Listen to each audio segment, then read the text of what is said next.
Tax incentives could be granted to infrastructure projects worth more than $500 million in a bid to further stimulate the economy. It's aimed at boosting foreign investment to turbocharge the government's infrastructure program. Live now to political reporter Eliza Edwards.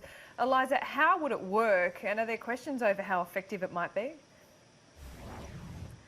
Well, yeah, Laura, this would halve the concessional tax rate to 15% for some major projects, trying to fast-track their construction with the help of foreign capital. Now, the Treasurer, Josh Frydenberg, says this is necessary because there are a lot of countries competing for the same bucket of money, and this is the best way to keep Australia competitive. Providing tax incentives to get more investors for nationally significant projects. These are projects that are going to be worth more than $500 million.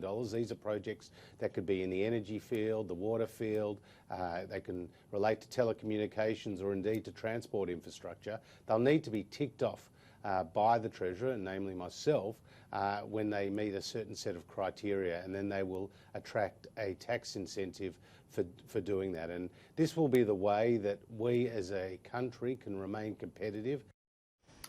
And Eliza, the Treasurer will use his second major economic speech of the week to urge the states to embrace productivity reform. Yeah, exactly right. The Treasurer really pointing out the inefficiencies in the way the Commonwealth money is handed to the states, warning that it's putting a handbrake on productivity and calling on the states to embrace reforms that are in their power, things like payroll tax, stamp duty and land tax as well. Mr Frydenberg says that with international events and the drought hitting the budget, now is the time to press ahead with structural changes to the economy. There is not a big bucket of money sitting at the Commonwealth level that we can just hand out to the states. So that's why we're focusing on supply-side reforms, microeconomic reform, deregulation, and industrial relations and other areas where we can actually get more flexible workplaces, we can get more efficient and effective cooperation, which delivers that productivity boost, which is so important to our economic growth, to wages and, of course, jobs.